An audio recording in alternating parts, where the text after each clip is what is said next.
Hey, what's up, Fit Fam? Thank you so much for joining. Today I'm going to cover the basics. 7 exercises that you should know how to do with correct form, and I'm going to guide you through it. All of these moves are foundational in the sense of being used in some form or fashion in resistance training. We're going to do body weight. We're just going to use our body weight, which is a form of resistance, right? Anything where you're moving weight against your body in a certain movement or a certain way that challenges your muscles, and that's resistance. So that could be with water, bands, dumbbells, your body weight. The more variety, the better for you. Let's get into it.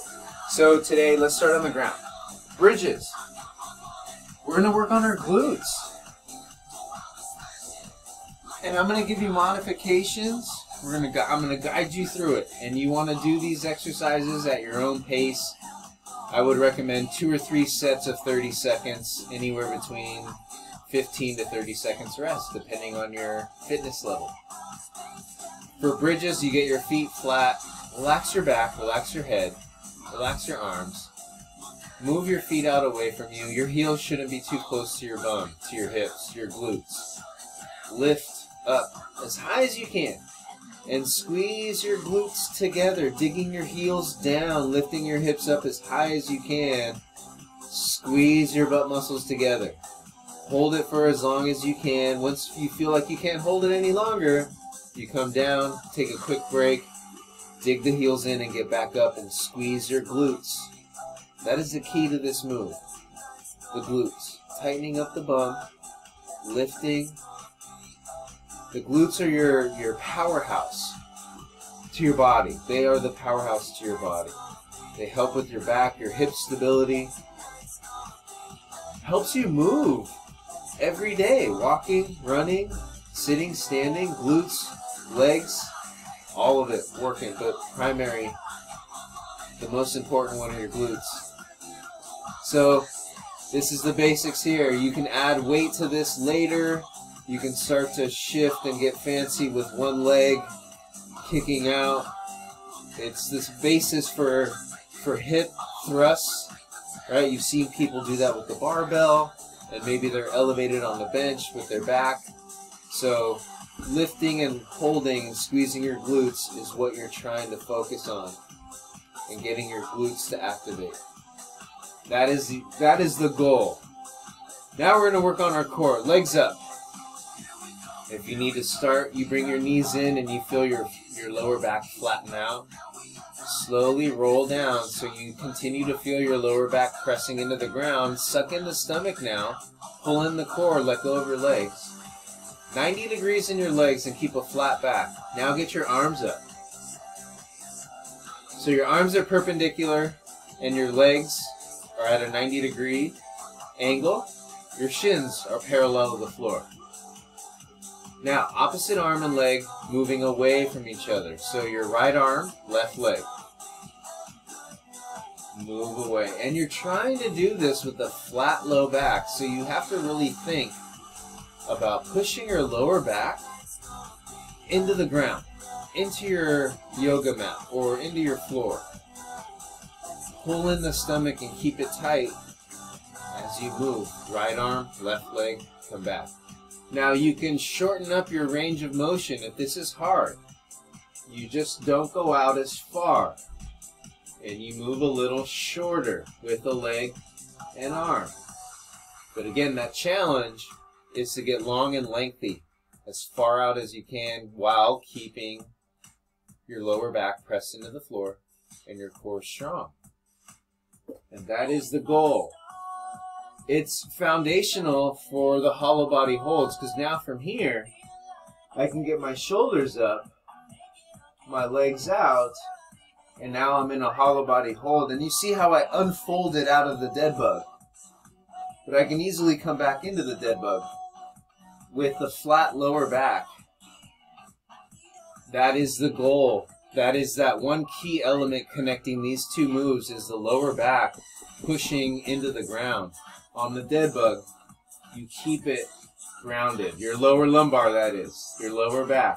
You never want to feel your lower back lift up. Same thing with the hollow body holds.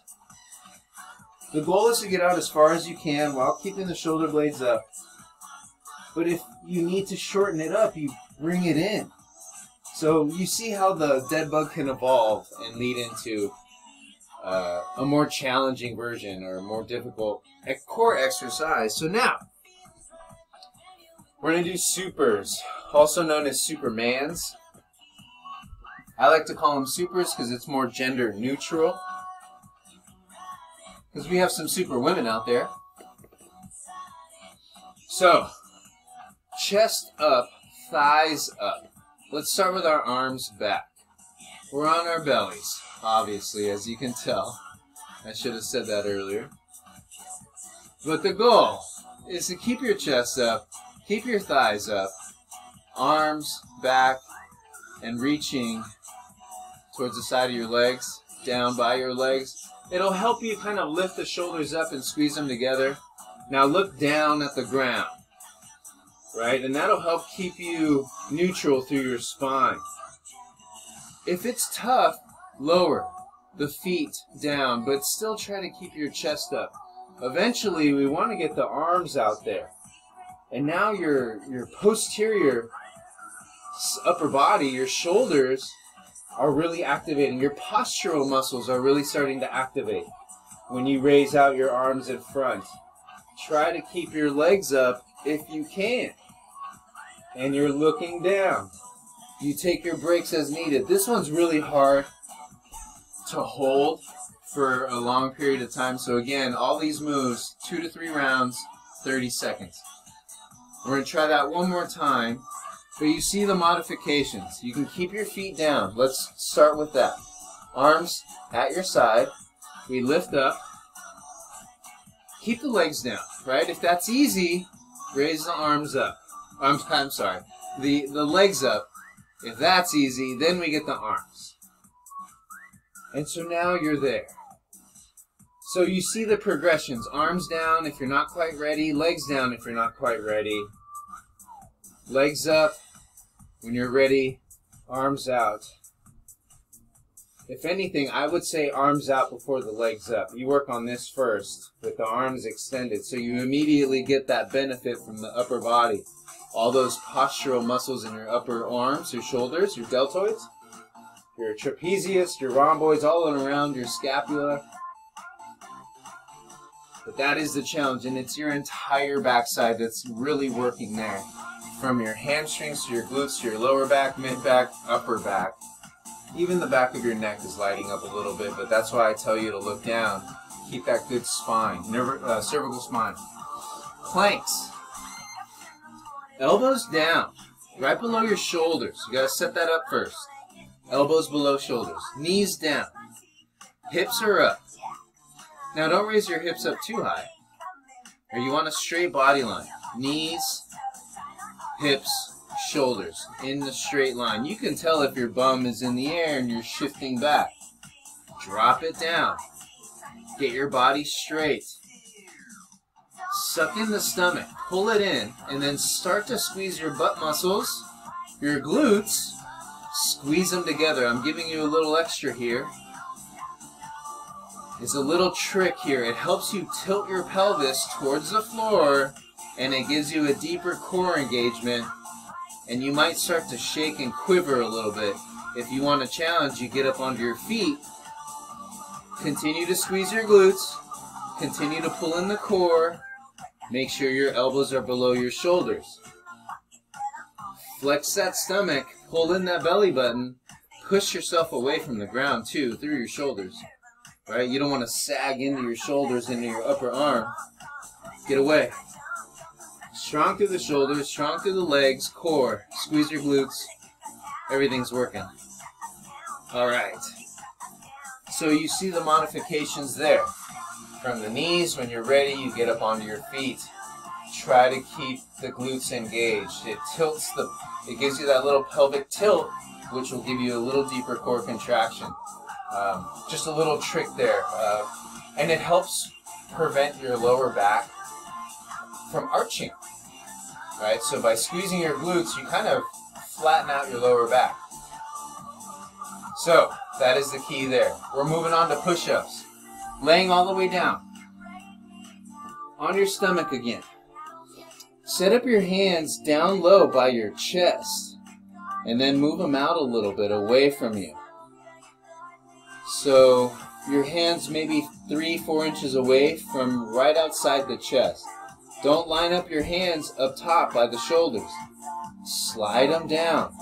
This is going to help angle your arms and your elbows and put you in a good position with your shoulders to press up. Dig down through the heels of your palm and push into the floor and get you up. Be mindful of the shrugging. Those shoulders rolling forward. Get them down. Get them away from you. And you can see the elbow and the arm. Not only does it go out to the side, but it also angles back towards my feet a little. So your arms are at a 45-degree angle. And as you come down, you want to make sure that you're going a little forward with your head, your upper body. So you can see I have a little tripod with my nose and my hands, and it gives me that angle of my arm. And I create a nice tripod, because if my nose comes down in between the hands, my alignment is completely off, and now I'm putting stress on my shoulders. So think of a triangle. That corner point on the outside are your hands. The nose is that top point, and you want to be able to go a little forward with your body as you come down. And so that is the challenge there. Trying to keep that. Shoulders down, angle in the arms, strong through your core, right? Suck in that stomach. And if you want to go to the feet, you go to the feet. So there's a lot going on here and a lot to be mindful of.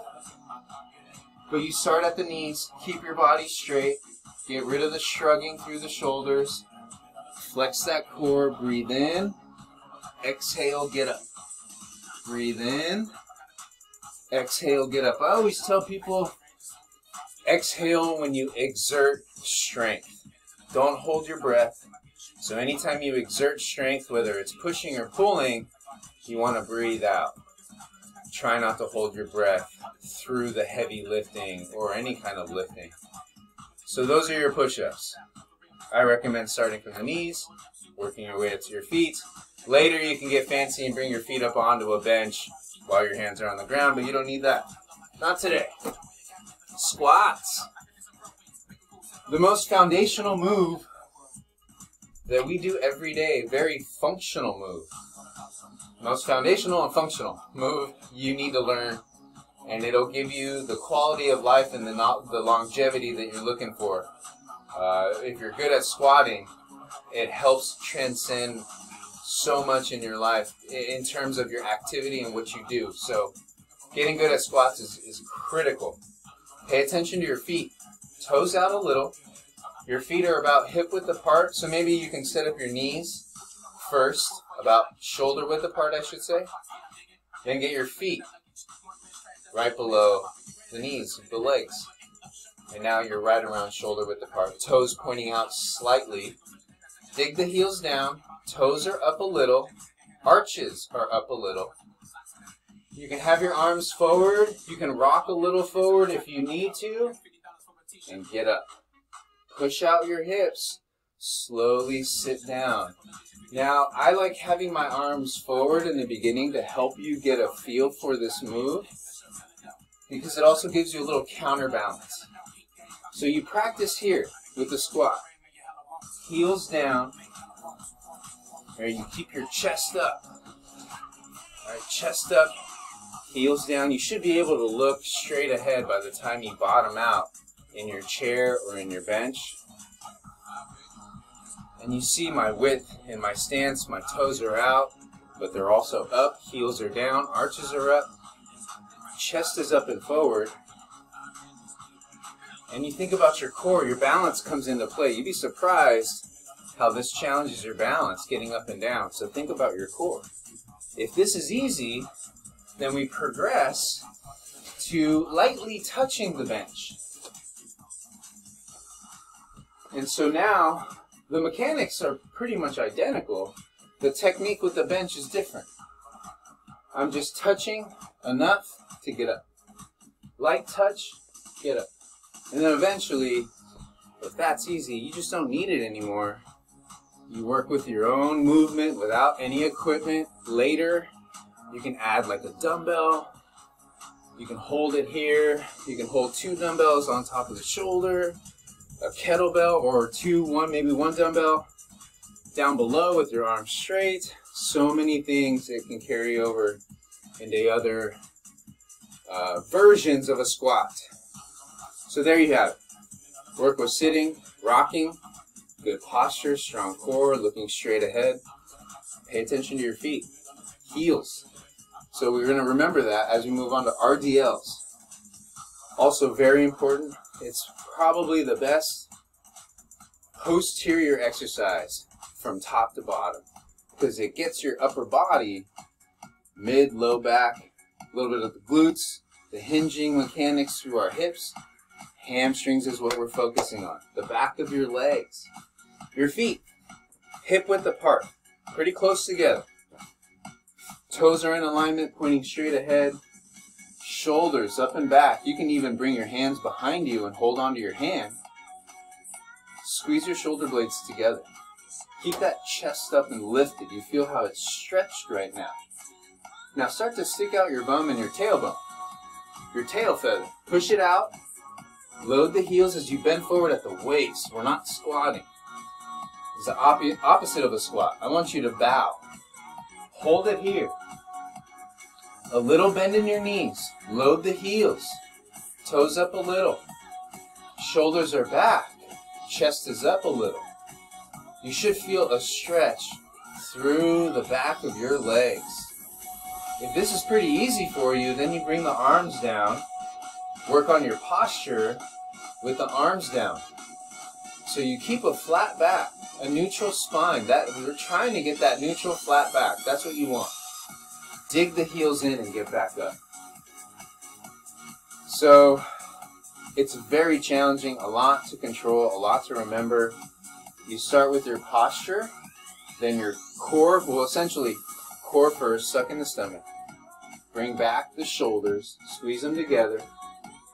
Push out your hips, feel the weight on your heels, bend forward at the waist, a little bend in your knee. If your arms are straight, your hands are staying close to your shins near the bottom. Dig the heels in and get back up. And so that's the challenge. All right, just a little front view. Push out the hips, hands stay close to the shins, load through the heels, and you're always bowing forward at the waist. And you're always minding your posture, and you're checking your posture at the top. So every time you're tall, shoulders back, tighten up your stomach, because eventually we add weight to this. 1 dumbbell, maybe 2, we hold on to it with 2 hands, 1 dumbbell with 2 hands, or 2 dumbbells, 1 in each hand, and we work through flexibility and strength. Once that dumbbell or weights are added, even bands would work, although it doesn't help as much to get that flexibility. When you have the weight in your hand, you feel how it pulls you just a little extra. So that is it, working on the Romanian deadlifts. This one, maybe I would say spend a little extra time on, working on the mechanics, because you want to learn how to hinge at the waist and keep that flat back. And so there is your challenge, guys and girls. These are the basics for my strength training program, but for most strength training programs, these exercises are involved in some form or fashion. So get good at them, and then we crank them up. As you get stronger, we make them more difficult. So stick with that, maybe 2-3 rounds, 30 seconds of work, maybe 15 to 30 seconds break in between. You can do 1 exercise at a time and move on to the next, or you can do one right after the other and circuit that through and go back to the beginning and start from the top and work your way down. Totally up to you, whatever's easier.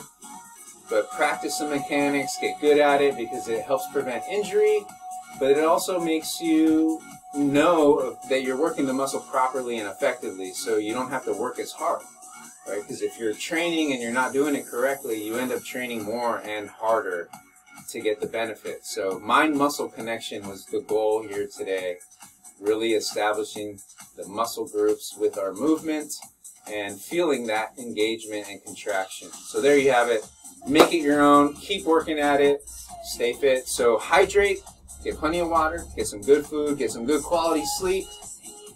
And until next time, take care and stay fit. Bye.